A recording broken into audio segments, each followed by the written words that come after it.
క్రీస్తు యేసునందు మమ్మల్ని అతి మిక్కిలిగా ప్రేమించిన మా ప్రియ పరలోకపు తండ్రి, ఈ తొలి దినాన పిల్లలముగా మీ మాటలు ఆలోచించడానికి మేమందరము సిద్ధపడి ఉండగా, జ్ఞానము వివేకము కలిగిన మంచి మనస్సును ప్రియులైనటువంటి మీ పిల్లలందరికీ అనుగ్రహించండి తండ్రి. మీ సత్యవాక్యమును సరిగా విభజించి ఉపదేశించుటకు గాను మీ సమయోచితమైన జ్ఞానమును, మరి ముఖ్యంగా మా యందు మీరు నివసింపజేసిన మా అందరి ఆదరణకర్త అయిన మీ పరిశుద్ధాత్మని సహాయమును మెండుగా ప్రసాదించండి తండ్రి. మీ పిల్లలు కేవలం వినువారు మాత్రమై ఉండి తమను తాము మోసగించుకోకుండా వింటున్నటువంటి మాటల ప్రకారంగా ప్రవర్తించగలిగే ధన్యత ప్రతి ఒక్కరికి అనుగ్రహించమని, త్వరలో మా కొరకు రాని ఉన్న మా ప్రభువును మా ప్రియరక్షకుడు మీ ప్రియ కుమారుడైన క్రీస్తు యేసు వారి శ్రేష్టమైన అతి పవిత్రమైన నామంలో ఈ ప్రార్థన మనవులు అడిగి వేడుకొనిచున్నాం మా కన్న తండ్రి, ఆమేన్. ప్రియమైన దేవుని వల్ల దేవాదేవుని మహాకృపను బట్టి మరి ఒకసారి ఈ గుంటూరు పట్టణంలో నా ఆత్మీయులతో కలిసి ఈ సువార్త సభలలో పాలు పంచుకోవడానికి దేవుడు నాకు ఇచ్చినటువంటి శ్రేష్టమైన అమూల్యమైన ఈ అవకాశాన్ని బట్టి తండ్రైన దేవునికి కుమారుడైన క్రీస్తు వారి పేరిట హృదయపూర్వకంగా కృతజ్ఞతాస్తుతులు చెల్లిస్తున్నాను. యుగముల వరకు మనందరి ద్వారా దేవుని నామానికి మహిమ కలుగునుగాక, ఆమేన్. ప్రియులరా, భూమి మీద ఎన్నో బంధాలలో చిక్కుకుపోయినటువంటి మానవ జీవితంలో తండ్రి కొడుకుల బంధం అనేది చాలా గొప్పది, చాలా శ్రేష్టమైనది అని అందరూ భావిస్తూ ఉంటారు. దాని గురించి ఎందరో గజల్ శ్రీనివాస్ లాంటి వాళ్ళు, దేవిశ్రీ ప్రసాద్ లాంటి వాళ్ళు ఎన్నెన్నో పాటలు రాశారు. వాళ్ళకు ముందు కూడా చాలామంది కవులు, గాయకులు పాటలను ఆలపించారు, కీర్తించారు. తండ్రి అంటే సర్వస్వం అయి ఉన్నవాడు. చిన్నతనం నుంచి ఒక స్థాయికి కుమారుడు చేరేంత వరకు కంటికి రెప్పలా కాపాడుకునేవాడు, జాగ్రత్త వహించేవాడు, బాధ్యత వహించేవాడు, పోషకుడుగా ఉన్నవాడు, సేవకుడుగా ఉన్నవాడు, ఇలా ఎన్నో పాత్రలు పోషిస్తూ ఒక కుమారుణ్ణి ఉన్నత దశలోనికి తీసుకుని వెళ్ళాలనుకునేవాడుగా తండ్రి మనకి భూమి మీద కనబడుతూ ఉంటాడు. ప్రియులరా, తండ్రి అనే పదం చాలా గొప్పది, చాలా విలువైనది, చాలా ఉన్నతమైనది. ఆ పదాన్ని గురించి సంపూర్ణమైన అవగాహన నేటి మానవ జీవితాలలో ఖచ్చితంగా లేదనే చెప్పాలి. ఆ పదాన్ని తెలుసుకోవడం, ఆ పదం యొక్క అర్థాన్ని తెలుసుకోవడం అనేది దాన్ని అనుభవించడం ద్వారా మాత్రమే సాధ్యమవుతుంది. కేవలం ఆ అర్థాన్ని పుస్తకాల్లోనో, వ్యాకరణాల్లోనో, డిక్షనరీల్లోనో చూసి తెలుసుకుందాం అనుకుంటే చాలా పొరపాటు. దాన్ని అనుభవించడం ద్వారా మాత్రమే ఆ అర్థాన్ని మనం తెలుసుకోగలుగుతాం. భూమి మీద ఉన్నటువంటి మానవ జీవితం చాలా విలువైన జీవితం. ఈ విలువైన జీవితంలో అందరికీ తండ్రులు ఉంటారు. తండ్రి లేకుండా భూమి మీద పుట్టినవాడు అంటూ ఎవరు ఉండరు. అందరికీ తండ్రి ఉంటాడు. కొందరికి తెలుస్తాడు, కొందరికి తెలియకపోవచ్చు. తండ్రి ఎవరో తెలియకపోవచ్చు. వాళ్ళనే మనం తల్లి ఎవరో తండ్రి ఎవరో తెలియని వాళ్ళని ఈ సమాజం అనాథలు అని పిలుస్తూ ఉంటుంది. అనాథలకు కూడా తండ్రి ఉంటాడు. ఈ భూమి మీద ఉన్న ప్రతి ఒక్కరికి తండ్రి ఉన్నాడు. ప్రతి ఒక్కరికి, ఈ ప్రాంగణంలో ఉన్న మీకు కూడా తండ్రి ఉన్నాడు. అందుకే మీ పేరుకు క్రింద సన్ ఆఫ్ లేదా డాటర్ ఆఫ్, సన్ ఆఫ్ లేదా డాటర్ ఆఫ్ అనే మాట, ఆ కాలం మీరు పూర్తి చేస్తూ ఉంటారు. అంటే మనందరికీ కూడా ఎవరున్నారు? మనందరికీ కూడా ఎవరున్నారు? తండ్రి ఉన్నారు. కానీ ఈ భూమి మీద ఉన్న తండ్రిని కీర్తించినంత మాత్రాన, ఈ భూమి మీద మన కళ్ళకు కనబడుతున్న తండ్రిని కొనియాడినంత మాత్రాన, ఆయన కష్టాన్ని మనం పాటల రూపంలో పాడినంత మాత్రాన, లేదా త్రివిక్రమ్ శ్రీనివాస్ లాగా ఒక స్టేజ్ మీద ఆ నాన్న గురించి గొప్పగా చెప్పినంత మాత్రాన ఆ నాన్న మనకు అర్థమైపోయాడు, ఆ తండ్రి మనకు అర్థమైపోయాడు అనుకుంటే చాలా పొరపాటు. ప్రియులారా, యేసుక్రీస్తు ప్రభువారు 2000 సంవత్సరాల క్రిందట ఈ భూమి మీద ఉన్న ఒక సంచలనం. ఆయన మాట ఒక సంచలనం, ఆయన బోధలు సంచలనం, ఆయన ఉద్దేశాలు, ఆయన ఆలోచనలు సమాజానికి వ్యతిరేకంగా కనబడుతున్నటువంటి అద్భుతాలు.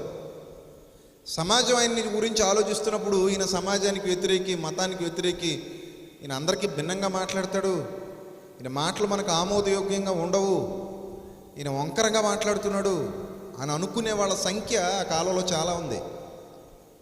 వాళ్ళు ఆయన మాటలను అర్థం చేసుకోవడం పక్కన పెడితే అపార్థం ఎక్కువ చేసుకునేవారు. అలా అని వాళ్ళ స్టాండర్డ్కి అది సరిపోలేదు. ఆయన మాటలు అర్థం చేసుకునేంతటి స్టాండర్డ్ వాళ్ళ దగ్గర లేదు. అది అర్థం కాలేదు వాళ్ళకి. యేసుక్రీస్తు మాటలు అర్థం చేసుకునేంత స్టాండర్డ్ మాకు లేదు అనుకోలేదు వాళ్ళు. వాళ్ళు ఏమనుకున్నారంటే మాట్లాడడానికి ఈయనకి ఎలాంటి స్టాండర్డ్స్ లేవనుకున్నారు. అలా అనుకుని యేసుక్రీస్తు ప్రభు వారి మాటలను ఎప్పుడు అపార్థం చేసుకుంటూ ఉండేవారు, ఎప్పుడు ఆయన మీద పగబట్టేవారు, ఎప్పుడు ఆయన్ని వ్యతిరేకించేవారు, ఆయన గురించి భిన్నంగా తప్పుడుగా కథనాలు ప్రసారం చేసేవారు. ఇది ప్రారంభ శతాబ్దంలో యేసుక్రీస్తు ప్రభు వారు భూమి మీద ఉన్న కాలంలో పరిస్థితి. ప్రియులారా, తండ్రి అనే పదాన్ని గురించి, తండ్రి గురించి యేసుక్రీస్తు ప్రభు వారికి ఉన్నటువంటి ఆలోచన విధానం నేటి వరకు మానవ సమాజంలో ఎవరికి లేదని చెప్పాలి. ఏదైనా సరే ప్రారంభం ఆయనే. ఈ సమాజానికి నిజమైన మార్గదర్శి ఆయనే. ఈ సమాజాన్ని నిజంగా సత్యంలోనికి నడిపించగలిగే ఏకైక వ్యక్తి ఆయనే, మహాశక్తి ఆయనే. అందుకే ఆయన అన్నారు, నన్ను వెంబడించండి అన్నారు. నన్ను వెంబడించండి అనే ఆయన మాటలో గల ఆంతర్యం ఏంటంటే, ఇప్పటి వరకు సమాజానికి చీకట్లు తప్ప వెలుగు గురించి పెద్దగా తెలియదు. చీకట్లో నడవడం తప్ప వెలుగులో నడవడం అస్సలు తెలియదు. చీకటి గురించి ఆలోచించడం తప్ప వెలుగు గురించి ఆలోచించడం అస్సలు తెలియదు. భూమి మీద ఉన్న బంధాలే శాశ్వతం అనుకునే మాయదారి సమాజం ఇది. భూమి మీద 5, 6 లేదా 7, 8 బంధాలు ఉంటాయి మనకి ఒక కుటుంబంలో. లేదు బంధువులందరినీ కలుపుకుంటే మహా అయితే ఒక 20, 30 బంధాలు ఉంటాయి. స్నేహితులు కలుపుకున్నా 100 దాటవు. ఇది మన బంధాల పరిస్థితి. స్నేహితులందరినీ కలుపుకున్నా 100 క్రాస్ అవ్వదు. ఒక 100 బంధాలు కలిగినటువంటి మానవుడు ఈ బంధాల బందికానాలో చిక్కుకుపోయి కేవలం ఇదే జీవితం, వీళ్ళే యథార్థం, వీళ్ళే నిజం అనుకుంటున్నాడు. కానీ యేసుక్రీస్తు ప్రభు వారు అలాంటి బందికానాలో చిక్కుకున్నవారు కారు. ఆయన సత్యాన్ని సత్యంగా చూసినవారు, చూపించినవారు, ఆచరించినవారు, అనుభవించినవారు, ప్రపంచానికి చాటి చెప్పినవారు. అది ఆయన ఘనత. క్రీస్తుని అర్థం చేసుకోవడం అంత ఈజీ కాదు ప్రియులారా, చాలా కష్టం. ఆనాటి సమాజం ట్రై చేసి విఫలమైపోయింది. ట్రై చేసింది క్రీస్తుని అర్థం చేసుకోవడానికి, చాలామంది ట్రై చేశారు. బట్ వాళ్ళ వల్ల కాక విఫలమైపోయారు. అందులో ఇస్కరియోతు యోధ ఒకడు ట్రై చేశాడు, బట్ రీచ్ అవ్వలేకపోయాడు.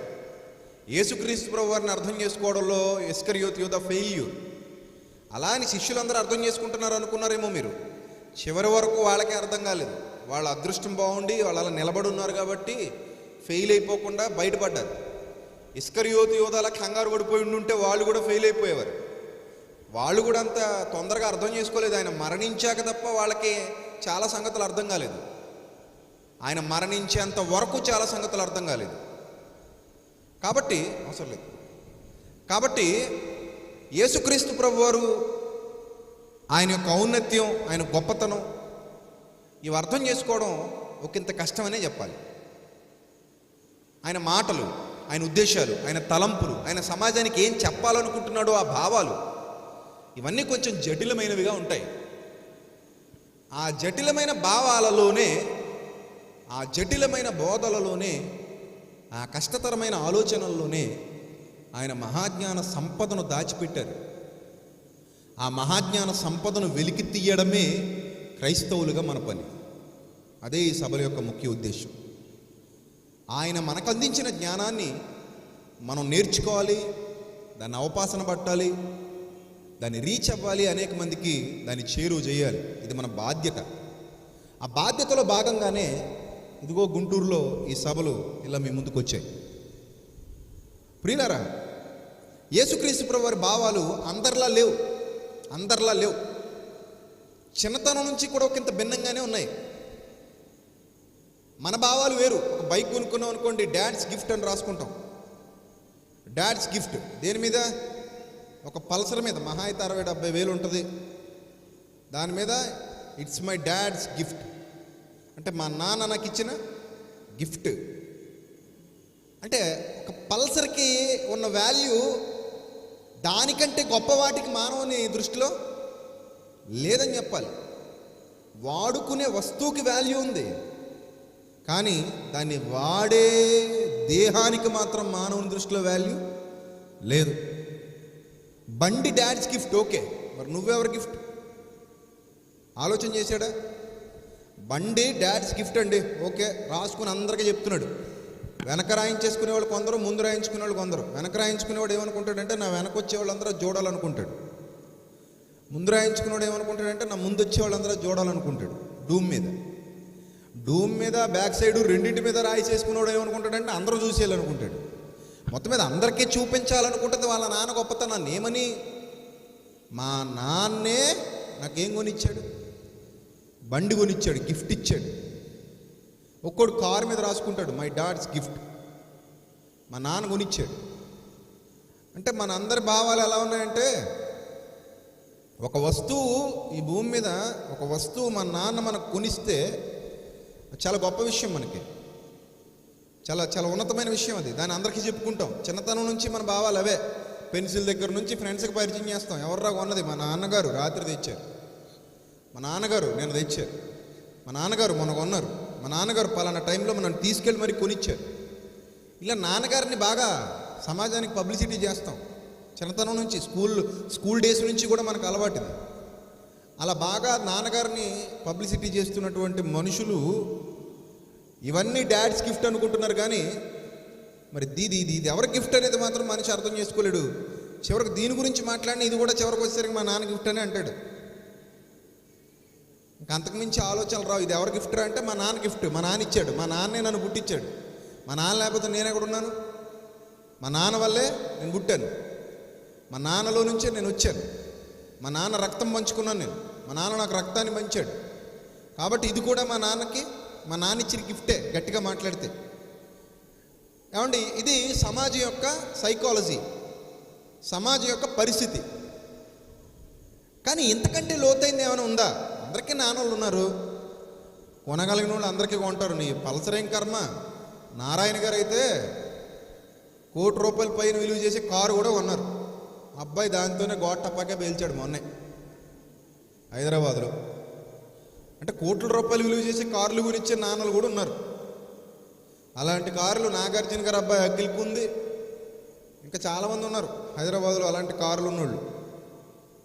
₹1,00,00,000 విలువ చేసే కార్లు, ₹1,00,00,000 విలువ చేసే వస్తువులు కొనిచ్చే నాన్నలు ఉన్నారు. అంబానీ గారు అయితే మన జియోదాత కొడుక్కి ఒక ప్రత్యేక విమానాన్ని కొనిచ్చాడు. దానికేమంటాం?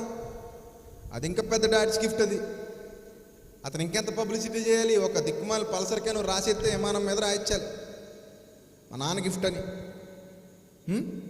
అది ఇంకా పెద్ద గిఫ్ట్. సరే, ఇవన్నీ పక్కన పెట్టండి. అందరికీ తండ్రులు ఉన్నారు. కొనగలిగినోడు కొనిస్తాడు, బండి కొనివ్వలేనోడు సైకిల్ కొనిస్తాడు, బండి కంటే గొప్పగా ఉన్నాడు కారు కొనిస్తాడు, కారు కంటే గొప్పగా ఉన్నాడు విమానాలే కొనిస్తాడు, ఏమైనా కొనిస్తాడు. కొనివ్వండి. భూమి మీద అందరికీ తండ్రులు ఉన్నారు, మన అందరికీ తండ్రులు ఉన్నారు. కానీ ఇక్కడితో ఆగిపోతే అది జ్ఞానం కాదు. ఇక్కడితో ఆగిపోవడం అనేది కరెక్ట్ కాదు.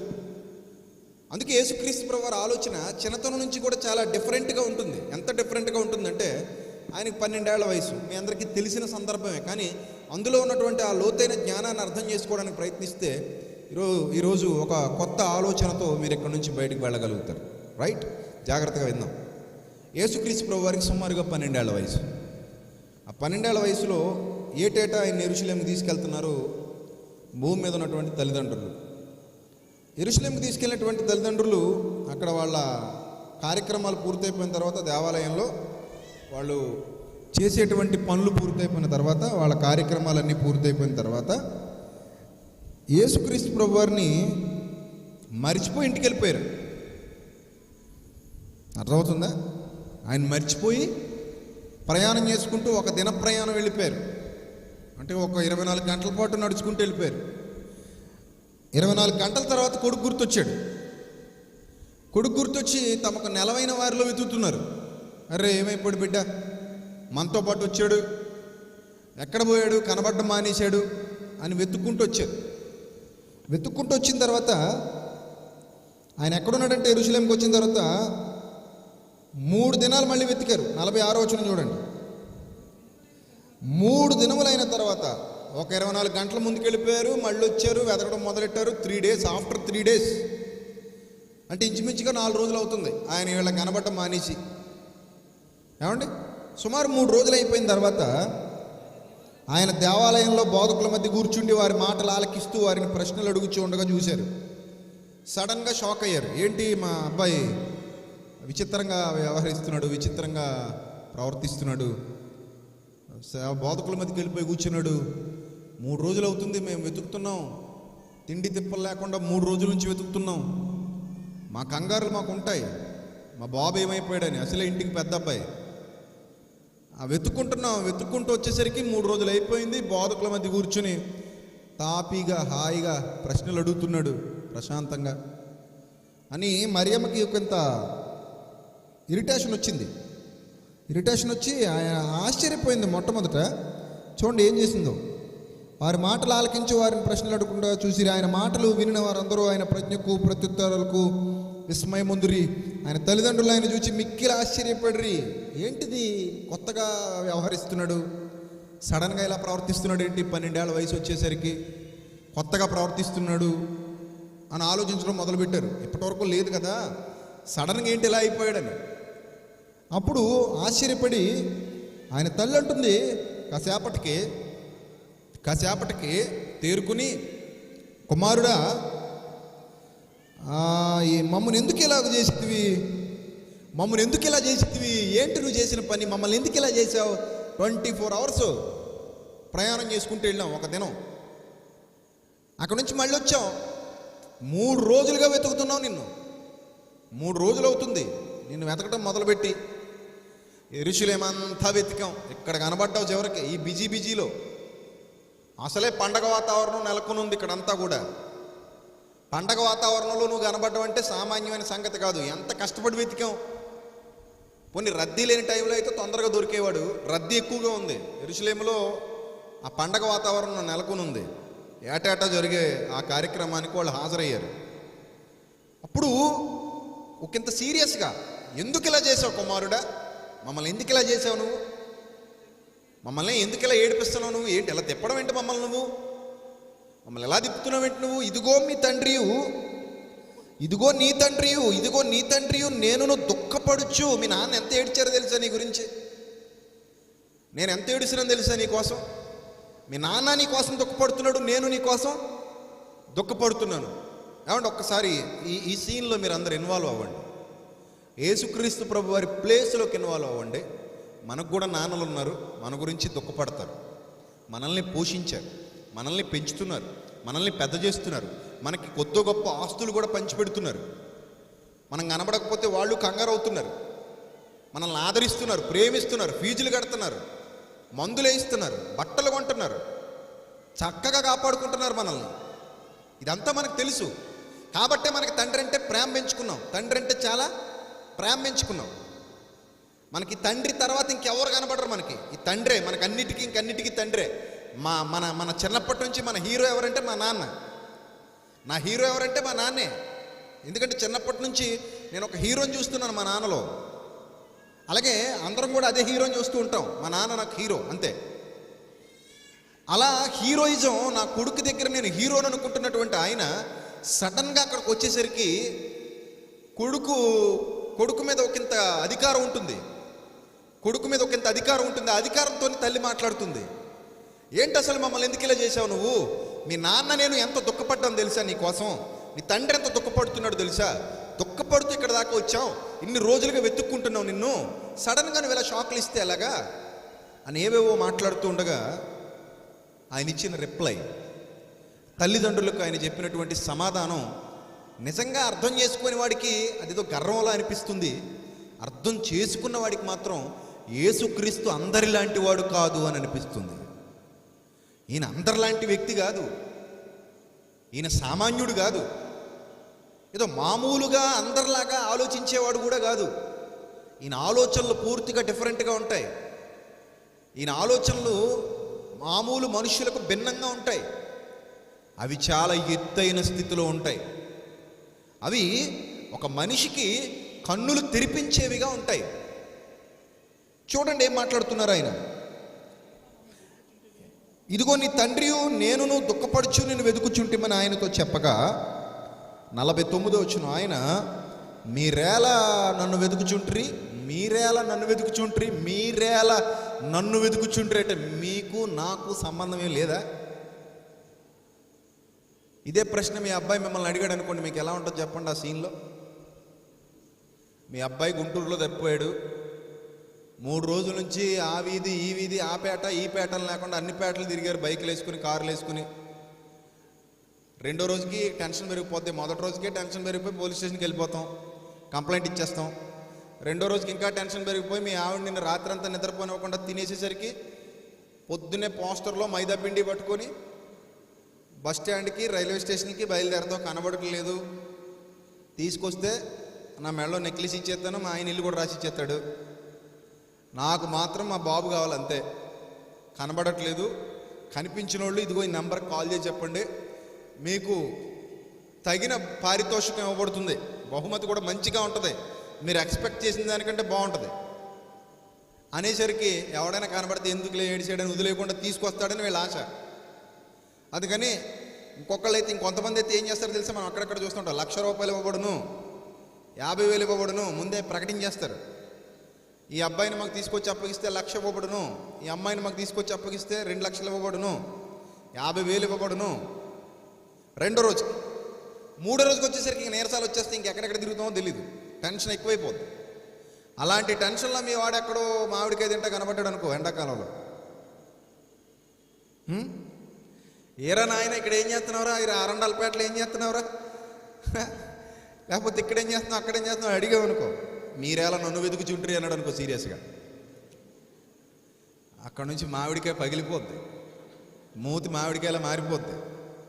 అది ఏం చేస్తారో మీకే తెలియదు, ఆ టెన్షన్లో ఆ బాధలో చిత్త కుట్టేస్తారు. ఇంక కోపం ఆపుకోలేరు. అసలే ఎండాకాలం, శీతాకాలం వర్షాకాలం అయితే పెద్ద పర్లేదు, ఎండాకాలంలో సెర్చింగ్ అంటే చాలా కష్టం. స్వెట్టింగ్ సెర్చింగ్ ఏకమయ్యి అనుకో బాగా హర్టింగ్ అవుతుంది కదా. అందుకని ఇంకా ఆ ఇరిటేషన్లో ఏం చేస్తారో తెలీదు, ఓ కొట్టిన దెబ్బ కొట్టకుండా కొడతారు. ఎవడరా నిన్ను అసలు, నేను ఆ ఇంటికి వచ్చే తల్లి అంటది నిన్ను అనవసరంగా కన్నానరా అంటది మళ్ళీ. ఇలాంటి ఇరిటేషన్లో వాళ్ళు ఉండగా మీరేలా నన్ను వెతుకుచుంటిరి, నా తండ్రి పనుల మీద ఉండాలని మీరెరుగరా అన్నాడండి. నా తండ్రి పనుల మీద ఉండాలని మీరెరుగరా, తండ్రి నీ కోసం దుఃఖపడుతున్నాడు అని కుమారుడికి తల్లి చెబుతుంటే అసలు నా గురించి దుఃఖపడేది ఈయన కాదు, మనందరి గురించి దుఃఖపడే ఒక ఆయన పరలోకంలో ఉన్నాడు, అసలైన దుఃఖం ఆయనది, ఈయన దుఃఖమే ఉంది. అంత అర్థం చేసుకునే స్టాండర్డ్ వాళ్ళకి లేదు. ఎవరికి? మరియకు లేదు, యోసేపుకు లేదు. ఆయన మాటలను అర్థం చేసుకునేంతటి స్టాండర్డ్ ఆయన తల్లిదండ్రులకే లేదు. అసలు నువ్వు దుఃఖపడడానికి గల కారణం పెద్ద కారణం కూడా కాదు, నువ్వు దుఃఖపడాల్సినంత కారణం ఏమీ లేదు ఇక్కడ. కానీ 2-3 రోజులు నేను కనబడనందుకే ఎక్కడికి పోయానో అని నువ్వు దుఃఖపడుతుంటే, ప్రతిరోజు కనబడుతున్నవాడు పాతాళానికి పోతాడని పరలోకపు తండ్రి ప్రతి ఒక్కడి విషయంలో ఏమవుతున్నాడు? దుఃఖపడుతున్నాడు. అసలు దుఃఖం అనేది నీది కాదు, ఆయనది. నువ్వేం పడుతున్నావు దుఃఖం? ఆయన దుఃఖంతో పోల్చుకుంటే నీది అసలు దుఃఖమే కాదు, నీది అసలు దుఃఖమే కాదు డాడీ, అసలైన దుఃఖం ఆయనది. కనుక ఆయన పనుల మీద ఉండాలని నా తండ్రి, నిజమైన నా తండ్రి, మనందరి తండ్రి, ఆయన పనుల మీద నేనుండడానికి ఇక్కడికి వచ్చానని మీరెరుగరా? ఆ మాట వాళ్ళకి అర్థం కాక చాలా నొచ్చుకుని ఉంటారు. ఎందుకంటే యేసుక్రీస్తు మీద కుటుంబంలో చాలా వ్యతిరేకత ఉంది. యవ్వన కాలానికి వచ్చేసిన తర్వాత అదంతా బయటపడిపోద్ది. ఒకసారి బ్లాస్ట్ అయిపోతారు వాళ్ళు, సొంత తమ్ముళ్ళు, సొంత చెల్లెళ్ళు, చివరికి మరియతో సహా అందరూ ఆయనకు వ్యతిరేకం అయిపోతారు. ఆయన 30 ఏళ్ల వయసులో కాలు బయట పెట్టిన తర్వాత సపోర్ట్ ఉండదు, మొత్తం సపోర్ట్ కోల్పోతాడు. ఆయన మీద చెడ్డగా మాట్లాడడం మొదలు పెడతారు. చివరికి ఏ స్టేజ్కి వెళ్ళిపోతారంటే వాళ్ళు, తమ్ముళ్ళు ఆయన చచ్చిపోతే బాగుండని స్టేజ్కి వెళ్ళిపోతారు. ఆయన చంపేస్తే చూడాలన్న ఆశతో ఉంటారు. అంతెందుకు, సిలువ వేసినప్పుడు ఎవరైనా కనపడ్డా? ఒక్క తమ్ముడు రాడు, ఒక్కడు కూడా రాడు. లాస్ట్ స్టేజ్లో ఆ బంధం తెంపుకోలేక, ఆ బాధ చంపుకోలేక ఆవిడ వచ్చింది తప్ప ఎవరు రారు. అంటే ఆయన్ని అర్థం చేసుకోవడం కుటుంబానికే కష్టమైపోయింది. ఇది మీరు గ్రహించాలి. యేసుక్రీస్తు ప్రభు వారు మాట్లాడుతున్న మాటల్ని జాగ్రత్తగా పరిశీలన చేయండి. డాడ్ గిఫ్ట్, ఒక దిక్కుమాల పలసరు, రోజుకు 30 సార్లు దుడుస్తాం. ఎందుకు దుడుస్తావు తెలుసా? మా నాన్న బాధపడిపోతాడు. అరే కష్టపడి కొనిచ్చాను, రెక్కలు మొక్కలు చేసుకుని నెలకు 70,000 రా, రోజు నేను వాయిదాలు కడుతున్నాను రా, ఈఎంఐలో తెచ్చేసాం. నా జీతం ఎంతరా? మొత్తం 70,000 పెట్టుకున్నావు, లేదా 1,00,000 రూపాయలు పెట్టుకున్నావు, నా జీతం ఎంతరా? అందులో 3-4 వేలు 5-6 వేలు దీనికే పోతుందిరా అని అంటాడని, అప్పుడు ఎలా చేసావు, 2 నెలలు అవ్వలేదు నీకు కొనిచ్చి అంటాడని బాధ. ఏమండి, భూమి మీద ఉన్న తండ్రికి, భూమి మీద ఉన్న కుమారుడికి మధ్య ఉన్న బంధం చాలా చిన్నదండి. ఆ పరలోకపు తండ్రి బంధంతో కంపేర్ చేసుకుంటే చాలా చిన్నది. ఎంత అసలు దాని గురించి మాట్లాడడానికే వేస్ట్. అసలు ప్రభు మాట్లాడుతూ అంటాడు, తండ్రి అనే నామకరణం, తండ్రి అని పేరు ఎవరికైనా పెట్టాలనుకుంటే, తండ్రిని పేరు ఎవరికైనా పెట్టాలనుకుంటే భూమి మీద ఎవరికైనా పెట్టకండి అంటాడు. భూమి మీద ఎవరికైనా పెట్టకండి. ఆ పేరే ఒక పేరు పెట్టేద్దాం అంటే, పిలవడం గురించి కాదు, ఒక పేరు ఎవరికైనా సార్థకం చేసేద్దాం అనుకుంటే, తండ్రిని నామాన్ని ఒక ఆయనకి సార్థకం చేద్దాం అనుకుంటే దాన్ని ఇంకెవరికి ఇవ్వకండి. ఆ స్థానం పరలోకమందున్న దేవునిది మాత్రమే. అది ఆయనకే సార్థకం కావాలి. ఆ నామం ఆయనకే సార్థకం కావాలి. ఆ పేరుకి ఆయనే అర్హుడు. భూమి మీద మామూలుగా మనం పిలుచుకుంటూ ఉంటాం తండ్రి, నాన్న, డాడీ, అవి కాదు. ఆ నామాన్ని ఎవరికైనా సార్థకం చేయాలనుకుంటే భూమి మీద ఎవరు దానికి అర్హుడు కాదంటాడు. ఇది కూడా విన్న వాళ్ళకి రుచించేదిగా ఉండదు. ఆ సొంత తండ్రికే, భూమి మీద ఉన్న సొంత తండ్రికే యేసుక్రీస్తు మాటలు రుచించలేదు, తల్లికి రుచించవు. మీరెలా నన్ను వెతుకుచుంటారు? మీరేంటి నా గురించి దుఃఖపడేది? ఈ తండ్రి ఏంటి నా గురించి దుఃఖపడేది? ఈ తండ్రి దుఃఖం ఎంత అసలు? నేను వచ్చిందే ఆ పరలోకపు తండ్రి దుఃఖాన్ని తగ్గించడానికి. ఆ పరలోకపు తండ్రి దుఃఖపడుతున్నాడు, ఆ పరలోకపు తండ్రి బాధపడుతున్నాడు, ఆ పరలోకపు తండ్రి ఆవేదన పడుతున్నాడు. ఆయన గురించి, ఆయన తండ్రి అన్న సంగతి అర్థమైతేనే మనిషి ఆయన కోసం బ్రతకగలడు. ఆయన తండ్రి అన్న సంగతి అర్థం కానంత వరకు మనిషి ఆయన కోసం బ్రతకలేడు. ప్రియులరా, ప్రకృతిలో ప్లాస్టిక్ అంతటిని కరిగించి ఆ ముడి సరుకు బయటికి తీసుకు ఒక ఇంజిన్ తయారు చేసి అందులో భూమిలోంచి వచ్చినటువంటి పెట్రోల్ పోసి ఒక ప్లాస్టిక్తో ఐరన్తో కలిపి చేసిన ఒక బైకో కారో మన నాన్న మనకి కొనిచ్చినందుకే మనం ఎంత ఫీల్ అయిపోతే, అసలు ఆ ముడిసరికి ఎవరు ఇచ్చారండి? ఆ నాన్నకి ముడిసరికి ఎక్కడదండి? ఇదంతా ఆపేయండి, నాన్నలో కూడా ముడిసరికి ఉందా లేదా? ఉంది కదా. అరికాలు మొదలుకొని నడినెత్తి వరకు నాన్నలో ఎన్ని అవయవాలు ఉన్నాయి.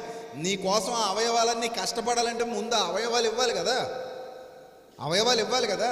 నువ్వు పుట్టక ముందు ఆ అవయవాలను పెట్టి ఆ అవయవాలన్నింటినీ పోషించాలి కదా, వాటికి పెట్టుబడి కావాలి కదా. మరి ప్రకృతిలో ఇదంతా పెట్టి ఆదాము మొదలుకొని నేటి వరకు ఎందరో తింటున్నా తరగని తిండి ఈ భూమిలో భద్రపరిచినటువంటి దేవుడున్నాడే, ఆయన ఈ సమాజానికి ఏమవుతాడండి? ఆయన ఈ సమాజానికి ఏమవుతాడు? ఆయనకి ఈ సమాజానికి ఉన్న బంధం ఏంటి? ఆయన్ని సమాజం ఎలా అర్థం చేసుకోవాలి? తండ్రి స్థానంలో ఆయన లేడా? హృదయంలో ఆయనను తండ్రిగా, ప్రభువుగా ప్రతిష్ఠించలేదా? ఆయన ప్రేమ ఈ సమాజానికి కనబడదా? ఆయన కనబడట్లేదు. ఏమండి, భోజనం చేసేటప్పుడు నేను ఇదివరకు కూడా ఒకసారి చెప్పాను, భోజనం చేసేటప్పుడు తండ్రి ఆహారం నాకు ఇచ్చావని చెప్పి నోట్లో పెట్టుకుంటాం, ప్రార్థన చేసుకుని తినేవాళ్ళు కొంతమందికి అది ఉండదు అనుకోండి, దోళ్ళ మేసేస్తారు తప్ప ప్రార్థనలు అవి ఉండవు, కంచం మీద పడిపోవడం, మేసేయడం అంతే. కానీ తినేవాళ్ళు మాత్రం, కొంచెం దైవభయం ఉన్నవాళ్ళు మాత్రం ఒక చిన్న మాట అనుకుంటారు, తండ్రి నాకు ఆహారం ఇచ్చినందుకు నీకు కృతజ్ఞతలు, స్తోత్రం చెల్లించుకుంటున్నావు అని ఒక మాట అంటారు కదా. ఆ మాట అనేటప్పుడు జస్ట్ మీరు రియలైజ్ అవ్వండి, మీ కంచం, అన్నం ఇవే కాదు, ఒకసారి రియలైజ్ అవ్వండి. నేను మిమ్మల్ని కొంచెం లోతుల్లోకి తీసుకెళ్తాను. ఫస్ట్ మనకి వైట్ రైస్ కనబడుతుంది కదా, అది ఏదో ఒక ప్లేస్లో నుంచి వచ్చింది, ఒక పొలంలో నుంచి, ఒక ప్లేస్లో నుంచి వచ్చింది. ఏది? వరి. ఒక ప్లేసులో నుంచి ఉత్పత్తి అయ్యి మన కంచంలోకి వచ్చింది. మరి వైట్ రైస్ పక్కన ఏముంది? కర్రీ ఉంది. అది ఆ ప్లేస్లోంచి రాలా, అన్నీ ఒక కంచంలోనే ఉన్నాయి. కానీ ఆ వైట్ రైస్ వచ్చిన ప్లేస్లోంచి కర్రీ రాలేదండి. కర్రీ మళ్ళీ వేరే ప్లేస్లోంచి వచ్చింది. వేరే ప్లేస్ అంటే ఓన్లీ కూరగాయల వరకు ఆలోచించకండి, అది కనీసం ఒక వంకాయో మునక్కాయో అనుకోండి. ఆ వంకాయ మునక్కాయలో మళ్ళీ మిక్స్ అయిపోయినవి చాలా ఉన్నాయి కదా లోపల. ఉల్లిపాయలు అవి వేరే ప్లేస్ నుంచి వచ్చాయి. కారం అది వేరే ప్లేస్ నుంచి వచ్చింది. ఆయిల్ అది వేరే ప్లేస్ నుంచి వచ్చింది. అసలు ఎప్పుడైనా ఆలోచించారండి? ఒక్క పూట తిండికి ఎన్ని వైపుల నుంచి వచ్చి కంచంలో పడుతున్నాయని ఆలోచించారా? ఒక చట్నీ అది వేరే ప్లేసు, పెరుగు మళ్ళీ వేరే ప్లేసు. మీరు ఆలోచన చేయండి. ఈ రోజు నుంచి మీరు భోజనం చేసేటప్పుడు ఆ ప్లేసెస్ అన్నీ గుర్తు రావాలి. కంచంలో ముద్ద కలిపేటప్పుడు ఒక ముద్ద మన నోట్లోకి వెళ్ళడానికి ఎన్ని ప్లేసెస్ నుంచి వచ్చేస్తున్నాయి చూడండి. ఒక ప్రాంతం నుంచి తీసేసుకొచ్చింది కాదు ఇది. అనేక ప్రాంతాలలో, అనేక సందర్భాలలో, అనేక మంది ద్వారా దేవుడు ఉత్పత్తి చేసినటువంటి ఆ ప్రోడక్ట్స్ అన్నీ కలిపితే నీ కంచంలో ఒక పూట ఆహారం, ఒక టిఫిన్ అయినా అంతే, ఒక లంచ్ అయినా అంతే, ఒక డిన్నర్ అయినా అంతే, నువ్వు తీసుకునే స్నాక్స్ అయినా అంతే. ఈ ప్రకృతిలో ఆయా ప్రాంతాల నుండి ట్రావెల్ చేస్తూ నీ కంచంలోకి వచ్చాయి. మరి ఇన్నింటిని అన్ని చోట్ల నీ ఒక్క పూట కూటి కోసం అన్ని చోట్ల నుంచి తెచ్చాడంటే అది ప్రేమ అంటావా లేకపోతే ఇంకోటి ఏదైనా అంటావా? నువ్వు చెప్పగలవా? నీ వల్ల అవుతుందా ఇలా విభజించుకుంటూ వెళ్ళిపోతే? ఇలా ప్రతిదానిని విభజించాననుకో, ఈ రాత్రి సరిపోదు, నీ జీవితం సరిపోదు, మైండ్ పేలిపోద్ది. ఇలా ప్రతిదాన్ని విభజించి ఆలోచిస్తే తండ్రి ప్రేమ ఎంత గొప్పదా అనిపిస్తుంది. ఎక్కడెక్కడి నుంచి ఎన్నెన్ని తెచ్చి మన కోసం ధార పోస్తున్నాడు. ప్రతిరోజు ఇలా జరుగుతూనే ఉంది. ప్రతిరోజు ఈ ఆలోచన నాకు ఎప్పుడు వచ్చిందంటే, వంటగదిలో అమ్మ వంట చేసేటప్పుడు చూస్తుంటే ఒక డబ్బా ఒక సైజు తీస్తుంది, ఒక డబ్బా ఒక వైపు నుంచి తీస్తుంది, ఒక డబ్బా ఇంకో వైపు నుంచి తీస్తుంది. ఏది? ఒక కూరకి అన్ని ర్యాకుల్లోంచి ఒక్కొక్క డబ్బా తీసి అందులో కొంచెం ఇందులో పోసి ఒక గిన్నెలో పోసి ఒక వంట తయారు చేసి మన కంచంలో వేస్తుంది. దీనికే అమ్మను మించి దైవం ఉన్నదా అంటున్నాం. ఏది? ఆ డబ్బాల్లో అన్నీ తీసేసినందుకు, ఆయా డబ్బాల్లో తీసేసినందుకు, చెమటలు కక్కుకుంటూ ఎండాకాలంలో వంట చేసి పెట్టినందుకు అమ్మను మించి దైవం ఉన్నదా అంటున్నాం. అసలు ఆ డబ్బాల్లోకి ఎక్కడి నుంచి వచ్చాయో ఆలోచిస్తే, ఆ డబ్బాలు ఎక్కడి నుంచి వచ్చాయో ఆలోచిస్తే, మీ అమ్మ ఎక్కడి నుంచి వచ్చిందో ఆలోచిస్తే, ఇవన్నీ ఆలోచిస్తే మళ్ళీ మూలానికి వెళ్ళిపోతాం. ఆయనే కనబడతాడు. నువ్వు ఎలా పరిగెత్తినా అక్కడికి వెళ్ళి ఆగాలి. ఈ ట్రైన్ ఏ పట్టాల మీద తిరిగి ఎటు వెళ్ళినా ఎక్కడికి వెళ్ళి ఆగాలి? దేవుని దగ్గరికి వెళ్ళి ఆగాలి. యేసుక్రీస్తు మాటల్లో ఔన్నతి ఉంది, గర్వం లేదు. ఆయన మాటలు అర్థం చేసుకోవటంలో వైఫల్యం అమ్మా నాన్నలది ఆనాటి సమకాలీన సమాజానికి తప్ప యేసు మాటల్లో వైఫల్యాలు లేవు. యేసు మాటల్లో స్వచ్ఛత ఉంది, యేసు మాటల్లో శ్రేష్టత ఉంది. ఆ శ్రేష్టత ఎంత గొప్పదంటే, మనకు ఒక్కడే తండ్రి ఉన్నాడు అనేది ఆయన బోధ.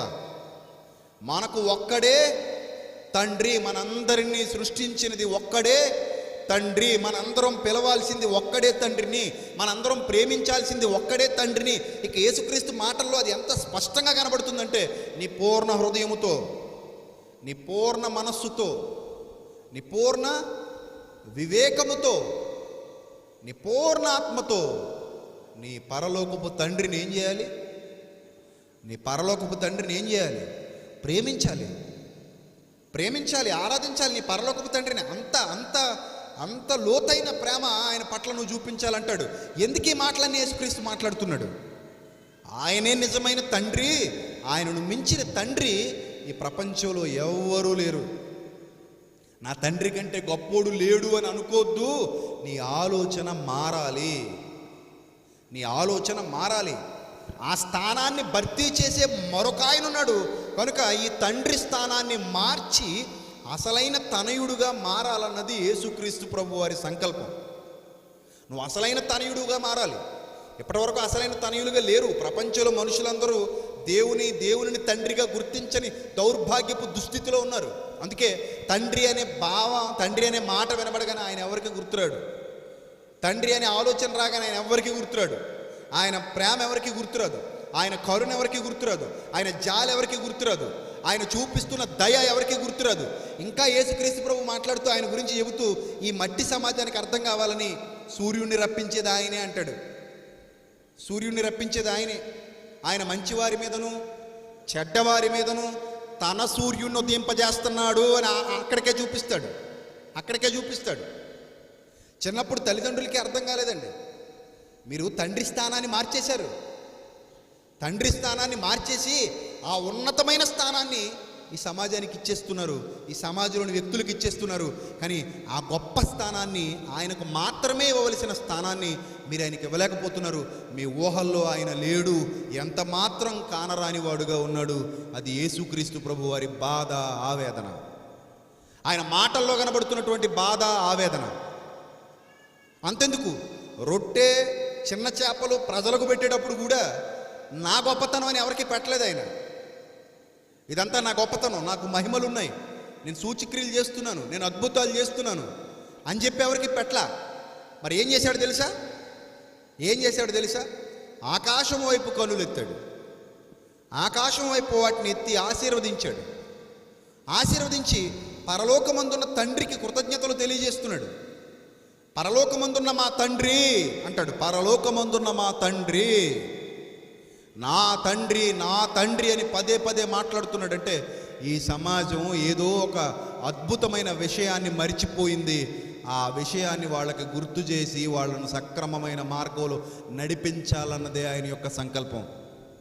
ప్రియులారా, ఈ ఆవేదన యేసుక్రీస్తు వచ్చిన తర్వాత వచ్చింది అనుకుంటే పొరపాటు. యేసు రాకముందే ఇశ్రాయేలీలు ఆయన మర్చిపోయారు. యేసు ప్రభు వారి భూమి మీదకి రాకమునిపే ఇశ్రాయేలీలు ఆ తండ్రిని తండ్రిగా గుర్తించడంలో విఫలమైపోయారు. ఆ తండ్రిని గుర్తించడంలో, ఆ తండ్రిని గమనించడంలో, ఆ తండ్రిని ప్రేమించడంలో, ఆ తండ్రి కోసం జీవించడంలో సంపూర్ణంగా విఫలమైపోయారు. అలా విఫలమైపోయిన వాళ్ళ జీవితాలు యేసుక్రీస్తుకు తెలుసు. అందుకే ఇశ్రాయేలీల మధ్య ఎంత ప్రస్ఫుటంగా, ఎంత ఖండితంగా, ఎంత ఖచ్చితంగా మాట్లాడాల్సిన పరిస్థితి ఏర్పడింది. ప్రియులారా, ఒకసారి చూడండి మలాకీ గ్రంథం. మలాకీలో మలాకీ అనే ప్రవక్త ద్వారా దేవుడు మాట్లాడుతున్నటువంటి ఆ మాట మీరు చూడగలిగితే 1వ అధ్యాయము 6వ వచనం. ఇది ప్రవక్తల గ్రంథాలలో చిట్ట చివరి పుస్తకంగా చెప్పొచ్చు. మలాకీ అనే పుస్తకాన్ని ప్రవక్తల గ్రంథాలలో చిట్ట చివరి పుస్తకం. ఈ పుస్తకం రాసిన తర్వాత, అంటే చెరలో నుంచి వీళ్ళు మళ్ళీ ఆ బబులోని చెరకు, అష్షూరు చెరకు వెళ్ళిపోయిన తర్వాత చెరలో నుంచి మళ్ళీ వీళ్ళు అందరూ తిరిగి వస్తారు.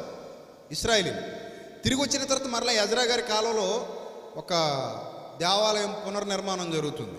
నెహెమ్యా గారి కాలంలో పడిపోయినటువంటి యెరూషలేము గోడలు మరలా పునర్నిర్మాణం జరుగుతాయి. ఆ పునర్నిర్మాణం పూర్తయిన తర్వాత ధర్మశాస్త్రాన్ని మళ్ళీ చదవడం, మరలా బలులు అర్పించడం, మరలా వాళ్ళ ఆధ్యాత్మిక జీవితాలు పునరుద్ధరింపబడడం అనేది జరుగుతుంది. అలా జరిగిన తర్వాత కొంతకాలానికి మళ్ళీ వీళ్ళు దౌర్భాగ్యులుగా మారిపోతారు. కొంతకాలమే, అనతి కాలంలోనే మళ్ళీ వీళ్ళు నాశనానికి వెళ్ళిపోతారు. ఎంత బుద్ధి చెప్పినా వాళ్ళు దేవుణ్ణి ఎదురు ప్రశ్నించే స్థాయికి దిగజారిపోతారు. మీరు మలాకీ గ్రంథం అంతా చదవండి, ప్రశ్నల వర్షం. దేవుడి దగ్గర నుంచి కాదు, ఆయన సమాధానాలు ఇస్తుంటాడు. ఈ దౌర్భాగ్యులు ప్రశ్నలు అడుగుతుంటే ఈ దౌర్భాగ్యులు ఆయన్నే ప్రశ్నించే స్థాయికి వెళ్ళిపోతారు. ఇశ్రాయేలీలు దేవుణ్ణే ప్రశ్నిస్తుంటారు. అలా ప్రశ్నిస్తున్నప్పుడు వాళ్ళ ప్రశ్నలకి ఈయన సమాధానాలు ఇస్తుంటాడు. మీరు మలాకీ గ్రంథాన్ని 4 అధ్యాయాలు జాగ్రత్తగా చదువుకుంటూ రండి. వాళ్ళ ప్రశ్నలు, ఈయన సమాధానాలు మనకు అక్కడ కనబడతా ఉంటాయి. ఆ ప్రశ్నల్లో ఈయన ఇస్తున్నటువంటి సమాధానాల్లో, ఆ సమాధానాల అనంతరం సుమారు 400 సంవత్సరాల పాటు ఏ ప్రవక్త ఇశ్రాయేల్లో పుట్టడు. సుమారు 400 సంవత్సరాల సుదీర్ఘకాలం పాటు మలాకీ అనంతరం ఇక ఒక తన ఉనికిని చాటుకుని తన గొప్పగా పరిచర్య చేసే ఒక ప్రవక్త అంటూ ఇశ్రాయేల్లో కనబడ్డు. మళ్ళీ సుమారు 400 సంవత్సరాల తర్వాత కనబడేటువంటి ఒకే ఒక ప్రవక్త బాప్తిస్మం ఇచ్చే యోహాను. మళ్ళీ ఆ స్థాయిలో, అంత పవర్ఫుల్గా దేవుని గురించి పరిచయం చేస్తూ అంత ఉన్నతంగా మాట్లాడే ఒకే ఒక ప్రవక్తగా బాప్తిస్మం ఇచ్చే యోహాను కనబడతాడు. అంటే సుదీర్ఘమైన ఈ 400 సంవత్సరాల సుమారు కాలంలో వాళ్ళు ఒక శూన్య కాలంలో ఉండిపోయారు, ఒక శూన్యమైన భావాలతో ఉండిపోయారు. అంటే దేవుడు వాళ్ళని పూర్తిగా పక్కన పెట్టాడు అని చెప్పక తప్పదు. అంటే విసిగి వేసారిపోయాడు. వాళ్ళకి అర్థం చేసుకునే దశలో లేరు అనే భావాలు ఆయనకి కలిగాయి. వీళ్ళకి గ్రహించరు. తండ్రిగా నన్ను గుర్తించరు, తండ్రిగా నన్ను అర్థం చేసుకోరు. నా ప్రేమను, నా దయను, నా ఔన్నత్యాన్ని, నా సహనాన్ని వీళ్ళు గమనించే పరిస్థితిలో లేరు అని అనుకున్నారు. ఆయన మాట్లాడుతున్న మాట చూడండి, 6వ వచనం. కుమారుడు తన తండ్రిని గణపరుచును కదా అన్నాడండి. కుమారుడు తన తండ్రిని గణపరుచును కదా. Yes, my dad's gift. ఎందుకు గణపరచుడు? గణపరుస్తున్నాడు కదా. మనం చూస్తున్నాం కదా, సమాజంలో మనం చూస్తున్నాం. సినిమా వాళ్ళు అయితే మొత్తానికి అడ్డు అదుపు ఉండదు. ఆడియో ఫంక్షన్ల మీద, వేదికల మీద, యూట్యూబ్లో దర్శనం ఇస్తుంటారు మనకి. నాన్న గురించి పొగడండ్రా అంటే అదే టైంలో పొగుడుతారు, తాత గురించి పొగడండ్రా అంటే అదే టైంలో పొగుడుతారు. ఇంకా వాళ్ళ పొగడతలు మరి ఇంటికి వెళ్ళాక ఉంటాయో ఉండవో మనకు తెలియదు, కానీ ఆ టైంలో మాత్రం ఆకాశం భూమి బద్దలైపోతాయేమో అన్నంత పొగుడుతారు. ఏమండి? కుమారుడు తన తండ్రిని గనపరచును కదా, రైట్. దాసుడు తన యజమానుని గనపరచును కదా. నా నామమును నిర్లక్ష్య పెట్టు యాజకులారా, అంటే తండ్రిని నిర్లక్ష్యం చేసినటువంటి యాజకులారా, నేను తండ్రినైతే నాకు రావాల్సిన ఆ ఘనత ఏమాయనో? Question mark. నేను తండ్రినైతే ఏమంటే ఇది ఒకళ్ళని ఉద్దేశించి అంటున్నాడా, మొత్తం అందరిని ఉద్దేశించి అంటున్నాడా? మీరు చెప్పాలి. కేవలం ఒకళ్ళని ఉద్దేశించి అంటున్నట్టుగా కనబడుతుందా, అందరినీ ఉద్దేశించి అంటున్నట్టుగా కనబడుతుందా? అందరినీ ఉద్దేశించి మాట్లాడుతున్నాడు. ఏమని మాట్లాడుతున్నాడు అంటే, నేను తండ్రిని అయితే, నేను నిజంగా మీకు తండ్రిని అయితే, మీ మనసులో ఆ భావాలు ఉంటే, నేను తండ్రిని అయితే నాకు రావాల్సిన ఘనత ఏమాయను? నేను తండ్రిని అయితే నాకు రావాల్సిన ఘనత ఏమాయను అంటే, ఒక తండ్రిగా మీరు నన్ను గణపరచట్లేదు. ఒక తండ్రిగా మీరు నన్ను గణపరచాలంటే మొదట మీరు నన్ను ఒక తండ్రిగా గుర్తించాలి కదా. ఒక తండ్రిగా మీరు నన్ను గుర్తిస్తేనే కదా ఒక తండ్రిగా మీరు నన్ను గణపరచగలరు. ఒక తండ్రిగా మీరు నన్ను గుర్తించినప్పుడు ఒక తండ్రిగా మీరు నన్ను ఎలా గణపరుస్తారు? ఎప్పటికీ గణపరచలేరు. ఎప్పటికీ ఇంపాసిబుల్. మీ వల్ల కాదు అది. ముందు నన్ను తండ్రిగా గుర్తిస్తే, ఆ తండ్రి ప్రేమ నీకు అర్థమైతే, ఆ తండ్రి దయ నీకు అర్థమైతే, ఈ తండ్రి ఎంత ప్రేమిస్తున్నాడో, ఎంత దయ చూపిస్తున్నాడో, ఎంత కరుణా వాత్సల్యం గలవాడో నీకు అర్థమైతే అప్పుడు కదా నువ్వు తండ్రిని గణపరుస్తావు. అది అర్థం కానంత వరకు నువ్వు తండ్రిని గణపరచలేవు, నువ్వు తండ్రి కోసం బ్రతకలేవు, నువ్వు తండ్రి కోసం ఏమీ చేయలేవు. భక్తులకు మాట మాట్లాడతారండి. ఆ భక్తులు మాట్లాడుతున్న మాట మీరు ఈ పాత నిబంధన గ్రంథంలో, యెషయా గ్రంథంలో మీరు చూడగలిగితే 63వ అధ్యాయం, యెషయా గ్రంథం 63వ అధ్యాయం, మొదటిగా 64వ అధ్యాయం 8వ వచనం చూద్దాం. యెషయా గ్రంథం 64వ అధ్యాయము 8వ వచనం జాగ్రత్తగా చూడండి. యెహోవా నీవే మాకు తండ్రివి. ఎవరన్నారు ఈ మాట? ప్రవక్త అంటున్నాడు. ఏమనంటున్నాడు? నీవే మాకు తండ్రివి. గుర్తించాడు. కాబట్టి ఈ యెషయా జీవితం అంతా ఎవరి కోసం బ్రతికాడు తెలుసా? యెషయా జీవితం అంతా ఎవరి కోసం బ్రతికాడు తెలుసా? ఆ తండ్రి కోసమే బ్రతికాడు. మరి ఈ యెషయా బోధిస్తున్నటువంటి, యెషయా ప్రవచిస్తున్నటువంటి ప్రవచనాలు, బోధలు వింటున్న ఇశ్రాయేలీలు దేవుని కోసం బ్రతికారు అనుకుంటున్నారా? బ్రతకలేదండి. ఇతని బోధల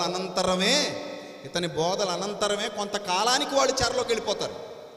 ఇతని బోధలు, ఇతని ప్రవచనాలు పూర్తయిన తర్వాత కొంతకాలానికి మొత్తం తుడిచిపెట్టుకుపోతారు. నాశనం, వాళ్ళ జీవితాలే నాశనం అయిపోతాయి. అంటే ఒక ప్రవక్త గుర్తించగలిగాడు, నువ్వే మాకు తండ్రివని. ఈ దౌర్భాగ్యులు మాత్రం ఆయన్ని తండ్రిగా గుర్తించలేకపోయారు. అంటే ఈ సమస్య యేసుక్రీస్తు రావడానికి మునుపే ఎంత లోతుగా పాతుకుపోయిందో మీరు గ్రహించాలి. ఈ సమస్య ఎంత లోతుగా ఉందో మీరు గ్రహించాలి. యేసు ఇంకా రాలేదు అప్పటి భూమి మీదకి. యెషయా కూడా యేసుక్రీస్తు ప్రభు వారి గురించి ప్రవచిస్తాడు. కన్యక గర్భవతి అయి కుమారుని కంటుంది అని ప్రవచిస్తాడు. సుమారు 700 సంవత్సరాల ముందు, క్రీస్తుకు పూర్వం 700 సంవత్సరాల ముందు ఈ భూమి మీద బతికినటువంటి ప్రవక్త యెషయా గారు. ఈ యెషయా గారు ఆయన తండ్రిగా గుర్తించగలిగాడు. నీవే మాకు, యెహోవా నీవే మాకు తండ్రివి, మేము జిగటమన్ను, నీవు మాకు కుమ్మరివాడవు. అంటే తన శరీరాన్ని చూసుకుంటున్నాడు. It's my dad's gift. It is my dad's gift. ఇది మా నాన్న నాకు ఇచ్చిన నిజమైన గిఫ్ట్. మేము మంటిమి, జిగటమంటి వంటి వారము, మేము జిగటమన్ను, నీవు మాకు కుమ్మరివాడవు. మేమందరము నీ చేతి పని అయి ఉన్నాము. నువ్వు కాకపోతే ఎవరయ్యా మాకు తండ్రి? నువ్వు కాకపోతే ఎవరు ఈ సమాజానికి తండ్రి? నువ్వు కాకపోతే ఎవరు ఈ ప్రపంచానికి తండ్రి? నువ్వే మాకు తండ్రివి అని అసలైన భక్తుడు తెలుసుకున్నాడు. అది తెలుసుకునేంత వరకు కూడా ఒక మనిషి దేవుని కోసం బతకలేడు ప్రియులారా. ఒక మనిషి దేవుని కోసం బతకాలి అని అంటే మొదట తండ్రి ఎవరో తెలుసుకోవాలి. తండ్రి ఎవరో తెలుసుకునేంత వరకు, ఆ తండ్రిని అర్థం చేసుకునేంత వరకు, ఆ తండ్రి యొక్క ఉద్దేశాలు గ్రహించేంత వరకు, ఆ తండ్రి యొక్క సంకల్పం అర్థమయ్యేంత వరకు ఏ మనిషి దేవుని కోసం బ్రతకలేడు. ఏ మనిషి దేవునితో కలిసి నడవలేడు. ఏ మనిషి దేవుని కోసం జీవించలేడు. ఏ మనిషి దేవుని అర్థం చేసుకోలేడు. మొదట తన తండ్రి ఎవరో తెలుసుకోవాలి. తన సొంత తండ్రి ఎవరో తెలుసుకోవాలి. తన సొంత తండ్రి ఎవరో తెలుసుకోవాలి. ఏమండి, ఇంకో మాట చూద్దాం. అదే యెషయా గ్రంథం 63వ అధ్యాయము. అదే యెషయా గ్రంథం 63వ అధ్యాయము 16వ వచనం.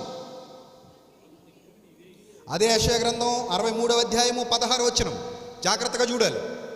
మాకు తండ్రివి నీవే, అబ్రహాము మమ్మల్ని ఎరుగకపోయినను. అబ్రహాముకి మేము ఎవరో తెలియదు, మమ్మల్ని మర్చిపోయి ఉంటాడు, మమ్మల్ని ఎరగకుండా ఉండుంటాడు. అబ్రహాము మమ్మల్ని ఎరగకపోయినను, ఇశ్రాయేలు మమ్మల్ని అంగీకరింపకపోయినను, యెహోవా నీవే మా తండ్రివి. ఎంత ఉన్నతమైన మాట మాట్లాడి తెలుసా? అప్పటికి ఇశ్రాయేలు అందరూ అబ్రహాము దేవా, ఇస్సాకు దేవా, ఇశ్రాయేలు దేవా అని గొప్పగా చెప్పుకుంటూ మా పితరుల దేవుడు, మా పితరుల దేవుడు అనే పదాన్ని వాడేవారు. ఏమనేవారు? మా పితరుల దేవుడు, మా పితరుల మనస్సు గెలుచుకున్న దేవుడు, మా పితరులు ఆయన మనస్సు గెలుచుకున్నారు, మా పితరుల వశమైపోయిన దేవుడు, మా పితరుల వశమైపోయిన దేవుడు, అందుకే మా దేవుడు. మేము అబ్రహాం సంతానం అని గొప్పగా చెప్పుకునేవారు. మేము ఇశ్రాయేలు సంతానం, మేము ఇశ్రాయేలీయులము. అదొక గర్వం వాళ్ళకి. ఆ గర్వంతో విర్రవీగిపోయారు. కానీ యెషయా అన్నీ ఆలోచించి అంటున్నాడు, అబ్రహాం అనేవాడు మమ్మల్ని ఎరగకపోయినా మా తండ్రి ఎవరు? నువ్వే. చూసారా? అబ్రహాం నథింగ్ ఇక్కడ. అబ్రహాం అనే ఆయన మమ్మల్ని ఎరగకపోయినా, మేమెవరో ఆయనకి తెలియకపోయినా, ఆయన మమ్మల్ని పట్టించుకోకపోయినా, ఆయనకు మేము గుర్తున్నా లేకపోయినా, ఆయనలో నుండి మేము వచ్చినా రాకపోయినా మా తండ్రి ఎవరు? నువ్వే. ఇది అబ్రహాము సంతానం అని విర్రవీగుతున్నారేంటి ఇశ్రాయేలీయులారా మీరు? యెషయా నచ్చలేదండి వాళ్ళకి.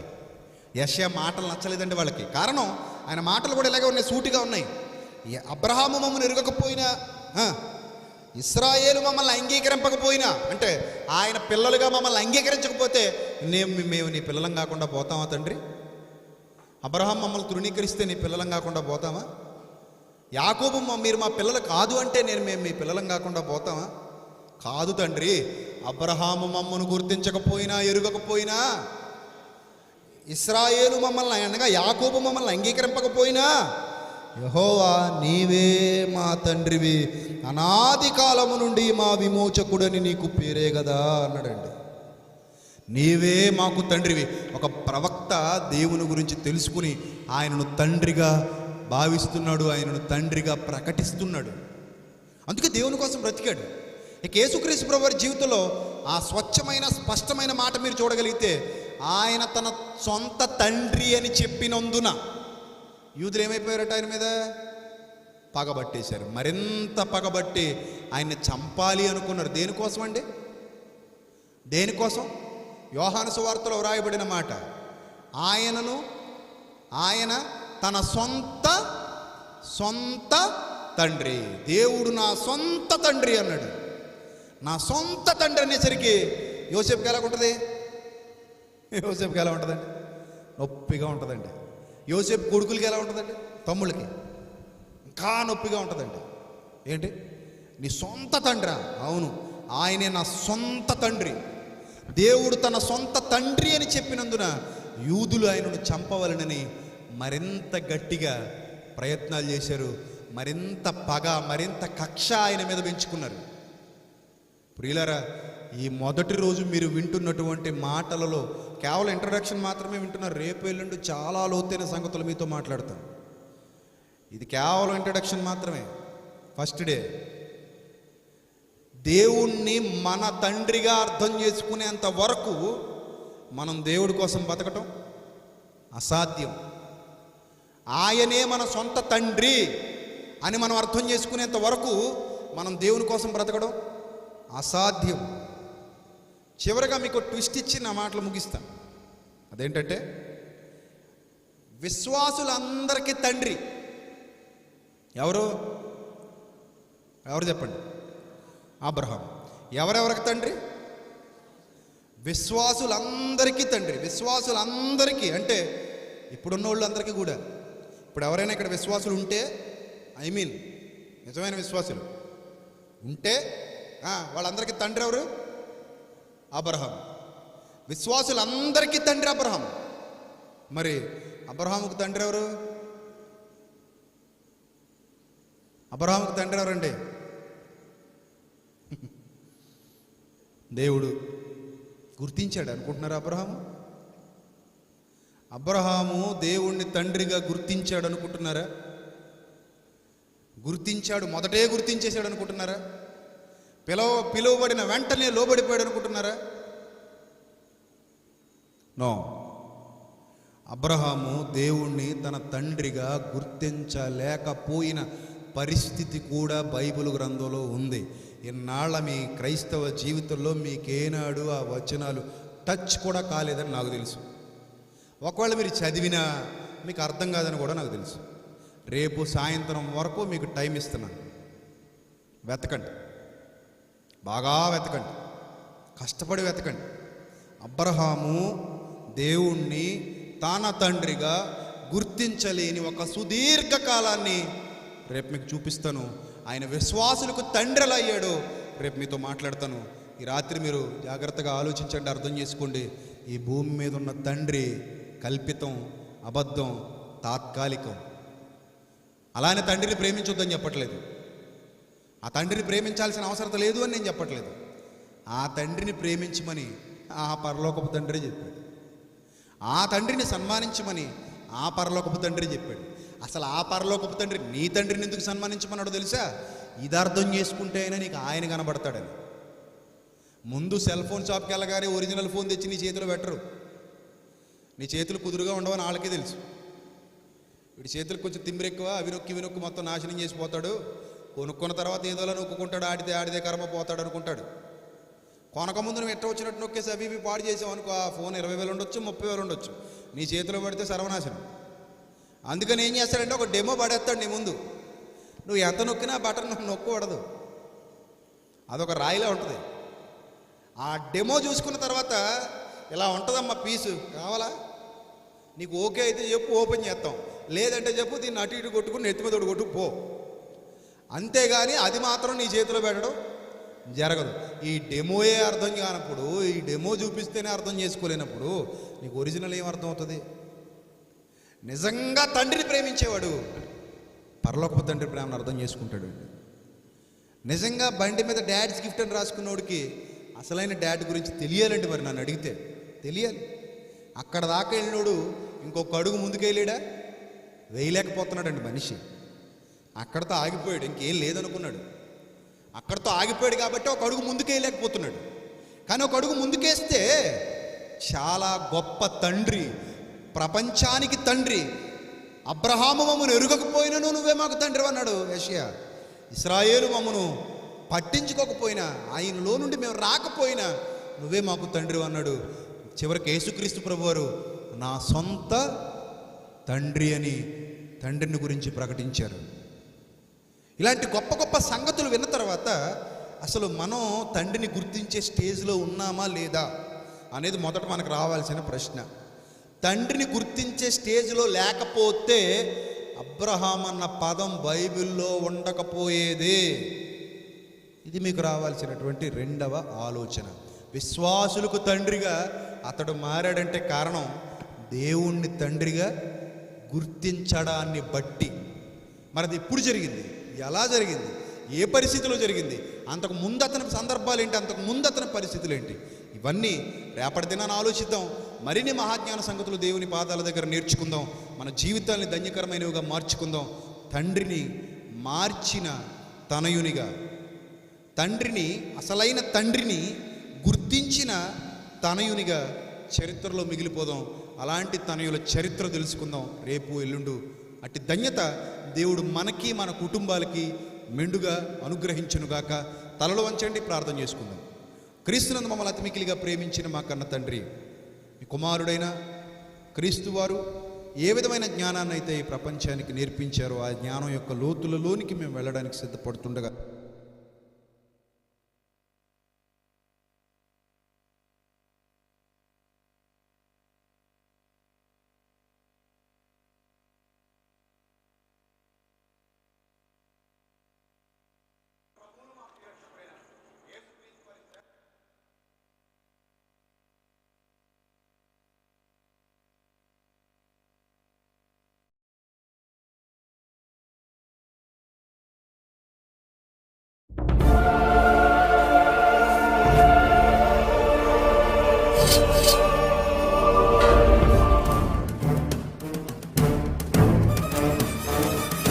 ఆది నీవే, అంతం నీవే, ప్రభవం నీవే, ప్రళయం నీవే, అల్ఫయు నీవే, ఓమెఘయు నీవే, విలయం నీవే, స్థిర నిలయం నీవే. గగనం భువనం సకలం నీవే, జగతిని నడిపే జ్యోతివి నీవే. సమరం అమరం సర్వము నీవే, అన్ని నామాలు ప్రణమిల్లే సర్వోన్నత నామం నీవే, సర్వోన్నత నామం నీవే.